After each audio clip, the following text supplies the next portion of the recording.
In December, I was laid off from my role as account director at Golin PR, and this was a result of the Omnicom acquisition. If you're in this industry, I'm sure you're familiar with how the announcement went down and it rocked LinkedIn and Reddit. There were thousands of open to work updates and supportive comments from colleagues flooding everyone's timeline. It's undeniable that we are entering a new reality with this job market, and it's become tough to navigate. Layoff announcements have become really common, leaving people like me and you feeling more vulnerable than ever.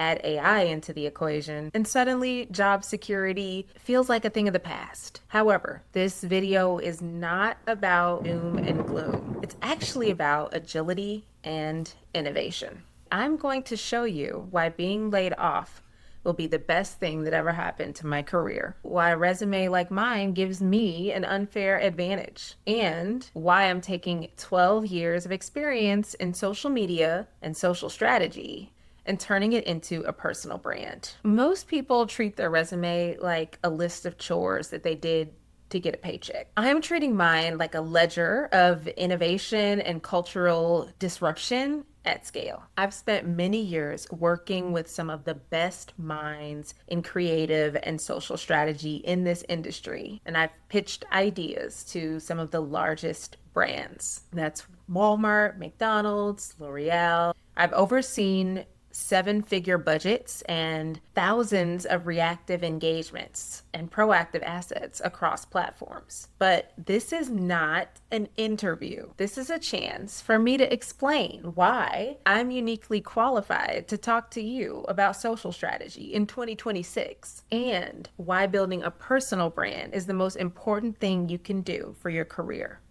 First, my experience selling in the McNugget Caviar idea to McDonald's to start. Good campaigns should always be rooted in social listening, but data's useless without cultural velocity. Cultural velocity happens when you identify an existing fan behavior, like pairing McDonald's chicken nuggets and caviar, and you capture it. You're not pushing a rock uphill, it's more like jumping on a moving train.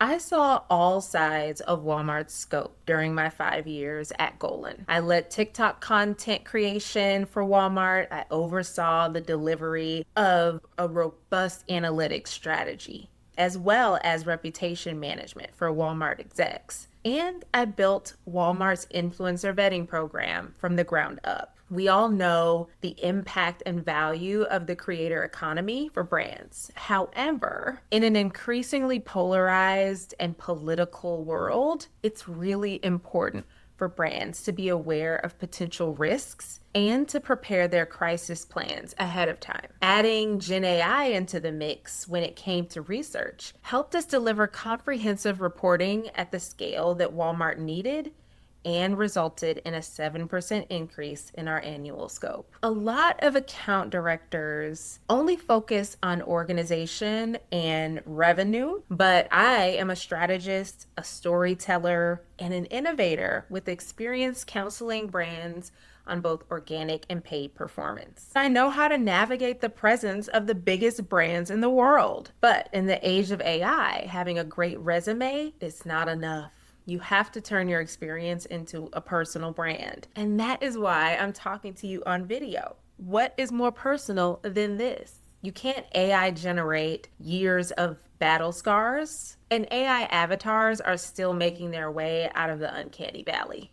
If you're watching this right now, I recommend that you do the same. So, if you're a believer that personal brands matter more now than they ever have before, tell me why in the comments. And follow if you're liking the vibes over here. Okay, I will see you in the next one.